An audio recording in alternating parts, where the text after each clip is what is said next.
7-point game. Walker gets the steal.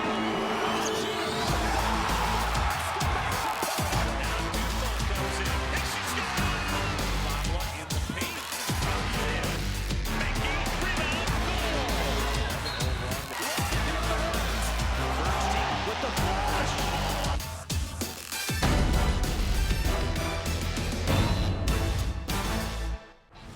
Coming up on this edition of UND Sports Extra, the UND baseball team opens the season with a historic bang against a top 25 team out of the Pac-12. Head coach Jeff Dodson is here to tell us all about it. The men's and women's basketball teams each sweated out in close battles against Northern Colorado. Brian Jones and Travis Brewster join later, and the women's hockey team is ready for the WCHA tournament. We'll chat with head coach Brian Idalski a little later on as well. But our leadoff guest tonight is the buzz around campus. Head baseball coach Jeff Dodson, a very successful opening weekend for you guys, historic, taking 2 out of 3 against number 12 USC. First off, Coach, congratulations. Thank you very much. What have these last few days been like for you? I imagine it's been a little bit of a whirlwind. Well, it really has. You mix in all the travel and all the media exposure that our university's gotten, in our program from, beating USC 2 out of 3 at their place. This weekend, it's been really big, and that's probably going to be the main focus today at practice is to make sure we ground ourselves and get ready to go to the University of Alabama. Yeah, you opened things on Friday in Los Angeles to the tune of a 1-0 win, and the real story of the game was Zach Muckenhern on the mound for you. A complete game, 3-hit shutout. What were you seeing out of his performance on that day on Friday, Coach? Yeah, well, he's taken a step each year that he's gotten here, and this year he's, his all-speed pitches that he's been throwing, they've really gotten better, and that's been the biggest thing for him, and I think that's why he had so much success, with his fastball the other night. He was 92-93 in the 9th inning, and there were a lot of people that turned heads, about that, including their program and their coaching staff. But it was great for Zach to go out and compete. He's a fierce competitor. His intangibles are off the chart, and that's one of the reasons I think he gives us a great shot to win on Friday night. The headlines got out there right away on Friday with that 1-0 victory against, as we've mentioned, the number 12 ranked team in the country. Were you thinking, okay, this was nice. We've already got a good weekend out of this now, and how surprising was it then on Saturday for you guys to come back and duplicate another victory? Yeah, well, that's the biggest thing that stands out about this club is, one's not good enough. It's, if you get one, you better get two. And my biggest gauge, I think, for this club and where we're at right now was on Sunday's game. I was very curious to see how we would come out on Sunday. And if we would play hard, and we did. Our guys competed the entire weekend, and it was really good to see. I was, very interested to see if we would just sit back and enjoy the sunshine and, the good food and, already having the series. But they didn't. They took it to them. So I'm really excited to find out, where we go from here. Saturday's win was a 5-4 victory. It included back-to-back home runs in the 4th inning by Daniel Lockhart and Connor Trigstead. And then on Sunday, you had to rally from a deficit of 5-1 and ended up losing that one 7-6. But I mean, my goodness, we talked about it. The success was already there. You'd won the series, and so many new faces on this team, Coach. 16 newcomers to this program. You lost 12 seniors. How have the pieces come together? Well, I think the biggest thing is what the kids have inside them. As far as their competitive nature, a lot of guys are still competing. They're trying to prove some things. They're trying to win positions, and we're trying to settle into some roles on our club before we get ready for our spring break trip as well. And I think everybody's just really excited about being able to play in Division I baseball. We've got some guys that have chips on their shoulder, and some guys that might have been overlooked a little bit. But we've got a lot of kids who just come out to the park and they love to play baseball, and man, that's a good thing. It's not always about the best guy, it's about the right guy most of the time. Well, earning respect is something that can take some time. We saw it last year. You were picked 9th in the preseason poll in the WAC last year. You finished 4th. Very strong finish. You're picked 9th again this year. You think there's some people out there that maybe want to reconsider that vote? Well, maybe so. But once again, we talked to our kids about the preseason 9th ranking, and my question was, what do you expect? We lost 12 guys, and we had 3 guys, that signed pro contracts last year. If you don't want to be 9th, win, and and play well and practice hard and be a good teammate, and that's what these guys. They're doing a really good job of that right now. And this week, you're back on the road down in Tuscaloosa to take on Alabama, the Crimson Tide. Your thoughts heading into this weekend? Do you anticipate it will be difficult to get the focus back on a young team, or You think they'll be ready to go? Well, I don't think so. I really don't. These guys are really anxious to get out there and play those guys. Now, it's a beast of a different nature, that's for sure. That SEC baseball is, or any sport in the SEC, is really good. But we're hoping to go out and compete well in their new stadium and give them a good run for their money. Sounds good. Well, good luck on the road you. once again, Coach. Appreciate your time, and best of luck as the season wears on as well. Absolutely. Thank you. All right, don't go anywhere. We're back with head men's basketball coach Brian Jones right after the break here on UND Sports Extra.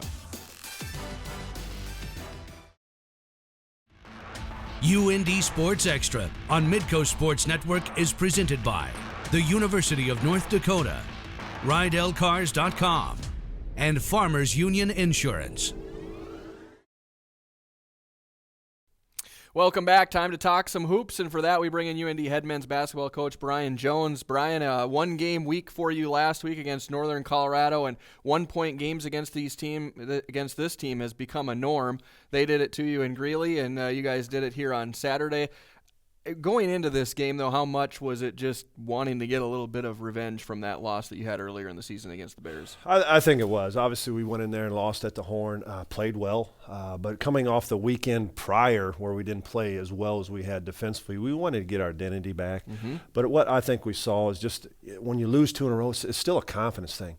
Our guys came out, played extremely hard. Our shooting wasn't where it wanted to be, but I thought the urgency and the effort was there for 40 minutes. Absolutely. The defensive display was on cue at the Betty on Saturday, and another big crowd for you guys that led to a great start for your team. I tell you what, we've had great crowds. Student section's been great, really rallying around our guys, and our guys truly appreciate it. On cue, you just said it earlier, he gets a steal and gets a layup. There it on is. Point right there. Yeah, building a 6-point lead for UND. Now, Northern Colorado would answer, though, after you built a 12-6 advantage with a 19-6 run of their own. Jeremy Verhagen with the follow-up for 2. But this was a first half all about runs. UND comes back and closes on a 16-4 run to close the half. We started getting some stops. You see excellent ball movement right there. We got in some foul trouble. We had to get to our bench, and we missed a lot of horse shots, honestly, in that first half. Yeah, but Connor Avance, his versatility was on full display on Saturday. He takes the feed off the screen and roll there for the lay-in, and then showing that he's got some outside presence too. No, he can make that shot. He just hadn't shot it enough. But again, he's such a smart player, plays within himself. UND up by 4 at the half. In the second half, your lead would grow, and it would start with some offensive production from Corey Baldwin here. He gets 2 in transition and follows it up with a 3 in the corner. Well, again, our defense ignites our offense, and Corey's had some big games, and our guys, again, you're seeing the extra pass, a wide open shot. His hands and feet are ready to shoot, and he makes it. The lead grows back to 12 at that point. The story of this game, though, it's been that way a lot of times for UND this season, but a stretch with 7 straight points. Quentin Hooker back in full control. Yeah, he had a good week. He had a tough shooting week the prior week, so he's determined just to be better, take better quality shots. But when we needed a big basket, the ball was in his hands, and he was very efficient for us. Yeah, gets the hoop and the foul on that one to put your team up by 11, then steps back for the jumper here as your team builds a 14-point lead. Northern Colorado would get it back to single digits, but then Drick Bernstein, who had a very quiet game all game long, came up with some key buckets down the stretch. Yeah, he had 2 big baskets. He was in foul trouble, got him out of his rhythm, but he had 2 or 3. Obviously, he didn't call that bank, but he had 2 layups and then that bank shot down the stretch, which he played extremely well at Northern Colorado. So I think they keyed on him a little bit, but it was more about him being on the bench in foul trouble that got him out of his rhythm. The final in the books is 74-73, but that last bucket by Bernstein put you up by 8. Your team had to make free throws down the stretch. Northern Colorado hit a ridiculous shot at the buzzer that was not a factor in the outcome of this game as your team holds on to win. And a big storyline, Northern Colorado, 23 turnovers and 12 steals from your team. You talk about that defensive mindset definitely returned in this one. Well, we did. It's about having active hands. In the first half, we forced them into 14 turnovers, which led to some easy baskets for us. And in the second half, I know with this team this year, when we've played extremely well offensively and defensively, it's because we've been active. We've had great hands. We've had great voices. We've been in the proper positioning. And that's what it's going to take down the stretch. We got 2 teams coming in this week that are extremely talented offensively in Portland State and Sac State, getting healthy, getting in rhythm themselves. But that's what it's going to be down the stretch. We got 4 left in the conference tournament. We got to be playing at the top of our game. Yeah, and currently sitting in the 6th spot, but just a game back of that all-important top 4 area. I mean, what can you say? Yeah, it's take care of your own your own business. There's some teams that still have some tough road swings, but we can't worry about that. We just got to worry about ourselves. If we can do the things we've done at home, we got a chance, and then we got to go on the road and find a way to win. Yep. Well, you're at home again this week, Thursday and Saturday against Portland State and Sacramento State. We'll have both those games for you here on Midco Sports Network. Good luck with the games this week, Coach. Thank you. And we'll recap them next week. Well, stay with us. We've got another 1-point game to review against Northern Colorado. Travis Brewster joins the set right after the break. UND Sports Extra on Midco Sports Network is presented by the University of North Dakota, RideLCars.com, and Farmers Union Insurance. Welcome back. We continue our discussion on the court with head women's basketball coach Travis Brewster. Now, Coach, this is a time of the year where you don't ever want to lose momentum, and you temporarily did with the loss against Idaho, snapping your 7-game winning streak. But how did your team respond this week in preparation for Northern Colorado? Well, we had a really good week of practice. The other part about it is there was a little bit of extra pop in their step. You could see there's a little more attention to the detail. That loss against Idaho hurt. But Idaho was a good team. They came in, they beat us. But you could see this week, obviously preparing for Northern Colorado was a little bit different, and in a good way. Not that they hadn't prepared all week before, but you could see that, hey, there's a little bit more determination this particular week. Another game that would see a strong test within the Big Sky as we go to the highlights from Saturday afternoon in Greeley, and a quick start by your team out to an 8-0 run. That had to be a pleasant surprise for you to get off to such a good start. Well, the offense is starting to click a little bit, and we've been waiting for it all year. It takes time to get used to each other, but you saw Leah attack the rim there, and you see Mikayla getting a good finish, and that's what we got to continue to do. Absolutely. Second quarter, after your team would build a 10-point lead, Northern Colorado would pull within 2, but the lead starts to grow again. Mikayla Dyer hitting the 3 there. She finished with 13. Then Samantha Roscoe with a block here, and she will finish at the other end on the feed from Leah Zabla. As your team rebuilds a 9-point lead, you shot 68% from the floor in the first half. Well, that's attributed to them moving the ball really well to each other. We got to eliminate those type of turnovers, right there where it's a steal for a layup, and that was part of our Achilles heel. Yeah, third quarter, the advantage would go back to Northern Colorado as they would go up by 4, but your team would answer at the other end. Friesie to Maya Lloyd there. Lloyd had a quiet day, just 4 points, but gets 2 there. It'd be tied after 3. In the fourth quarter then, UND starts to rebuild the lead. Lexi Clabo inside for 2 of her 10. She also had 7 rebounds. Then it's Lloyd to Zabla for the 3, a timely 3 there by Zabla, and then Jill Morton we're going to see drive and hit a jumper in the lane with 3 minutes to go. A lot of different players contributing to building that lead in the early part of the fourth quarter, Coach. Well, yeah, and a lot of our other players are starting to recognize that, Maya draws a lot of attention. If she gets a ball in her hand, chances are she's going to be double-teamed out there, so you got to start knocking down some other shots. It was a 9-point lead with 3 to go, but Northern Colorado would storm back in this one. Katie Longwell hits a 3 with 30 seconds to go to pull her team within 1. Then it's Courtney Zadina hitting the 3 to give Northern Colorado actually a 1-point lead with just seconds to go. But a veteran guard goes to the line, Leah Zabla, knocking down both free throws in the closing seconds to keep your team out in front and to get the victory. Oh, absolutely. Leah had a big game for us on both ends of the floor. I thought she did a great job on the defensive side, and offensively, she wanted the ball in her hands there down the stretch. She made some key plays and obviously some key free throws. 59-58 the final, a big road win, and a big part of the victory I felt on Saturday was the rebounding advantage. 37-18, you really controlled the glass, and it wasn't 1 or 2 players, and it wasn't specifically Stephanie Smith and Samantha Roscoe who we've seen control the boards for you. It was a team effort on the glass. Well, they group rebounded. I thought they did a nice job of boxing out their guards and getting rebounds, and obviously Maya's been kind of the standard of being able to get rebounds, but our other players are starting to come up with those ones that she doesn't get, and that's been a big key. The other part is we got to stay tough down there because people are starting to come at us a little bit more in that aspect of the game. Of course, we talked about it all season long. You want to be in that top 4. You're only a half game back. I think we're tied for 5th. Tied for 5th. Yeah, we're tied for 5th. Sure. I think the big thing for us right now is we have to worry about our next game is Portland State. And you look at the grand scale of things in the scheme of the standings, one of the big things for us is, there's still possibilities. So you have to continue to play your best basketball. We're starting to get marginally better each game. At this time of the year, that's what you want to do. At Portland State, a Vikings team that has just one conference league win. Then it's at Sacramento State on Saturday, and you got to be ready to run and gun. Portland State and Sac State both like to run and gun. So it's going to be interesting. Sacramento State, obviously, they're doing a tremendous job with their offense. Their strength of schedule is at, I want to say, like an 83. Very, very offensive-minded team. So they're going to try to wear you out, and yet Portland State's going to try to do the same thing. So it's going to be interesting for us. You bet. Well, good luck on the road this weekend, Coach. We'll recap those games next week here on the show. Don't go away. We've got more ahead, including UND women's head hockey coach Brian Idalski. He joins the program next. UND Sports Extra on Midco Sports Network is presented by the University of North Dakota, RideLCars.com, and Farmers Union Insurance.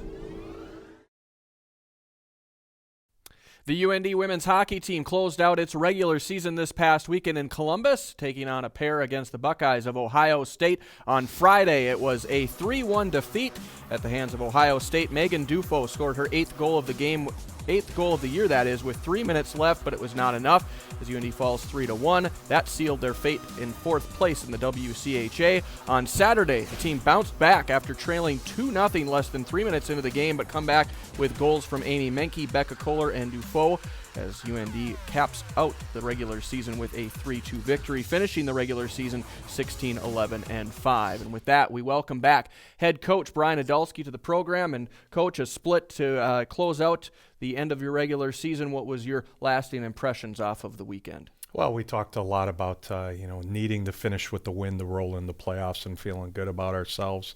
Thought character-wise, after falling behind, to come back and win that game and grind that out, that was a huge positive for us. It was a difficult weekend, I imagine, with the loss on Friday. You would have loved to have come out with a pair of wins, obviously, on the weekend. How did that loss on Friday impact your play on Saturday, do you feel? Well, I really thought we played well on Friday. I really thought that was a complete game. We played 4 lines. We executed. We had lots of opportunities. We just didn't finish, something we'd been talking about early. You kind of roll into the next day. Hope to kind of keep that going. It was their senior night. They were obviously excited and came out with a lot more hop and energy than we did. But for us to stay with what we were doing, right the ship, and finish that off, I thought was nice. This is a season that has seen a lot of ups and downs for your club. You've played as competitive as you ever have against Minnesota and Wisconsin, yet have struggled against what some may deem as lesser opponents. Is playing to the level of your competition an oversimplification of things in your mind? Well, I think that's a part of it. You never want to make excuses. We haven't. We knew offensively that, it may be a little more of a challenge with some of the things that transpired roster-wise. So we've opened it up. We've been a little more aggressive. We've tried to commit more to the offensive end. It just really hasn't worked out back-to-back and consistently for us. So it is what it is. We've tried to challenge it and change some things. It just really hasn't worked out for us. But we're excited for playoffs. We're excited to clean slate it. Get a couple wins this weekend, and look forward to moving on to our conference tournament. Yes, indeed. The playoffs do truly begin this weekend with the WCHA tournament opening up. You open up against St. Cloud State, a team you went 2-1-1 against in the regular season.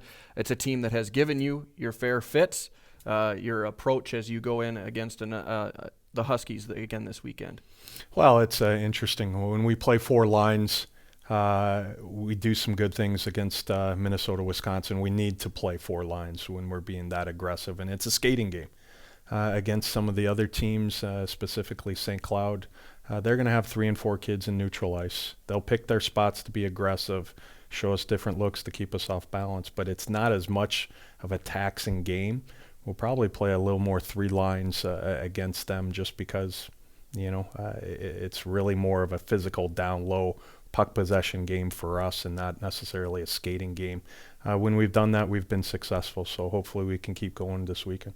When you go into a series like this that is a best of 3, do you try to approach it like a regular weekend series and just think of it as a 2-game, or does the approach change at all for you going in? I think you want to be consistent with everything you do and why you do it.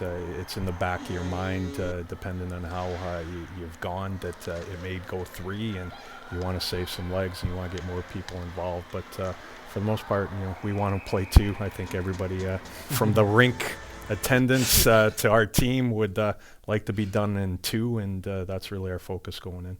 All right. Well, good luck this weekend. It's Friday, Saturday, and Sunday. All afternoon games starting at 2:30 at the Ralph. We wish you good luck this weekend, Coach. Thanks a lot. Appreciate it. All right. Stay with us. We've got a busy week here on Midco Sports Network. We'll tell you all about it on the other side of this break. UND Sports Extra on Midco Sports Network is presented by the University of North Dakota, RideLCars.com, and Farmers Union Insurance.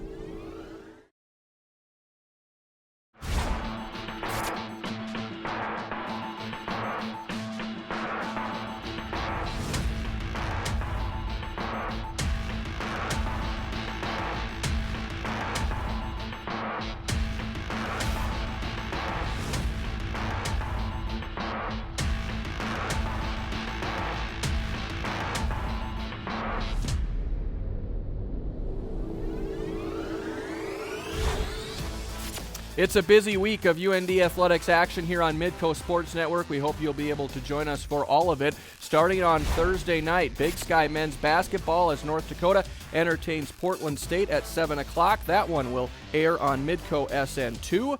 Then on Saturday afternoon, more Big Sky men's basketball as UND entertains Sacramento State. That's a 2 o'clock tip time on Midco Sports Network, and we'll cap it off on Saturday night with UND men's hockey at Omaha, a crucial NCHC showdown.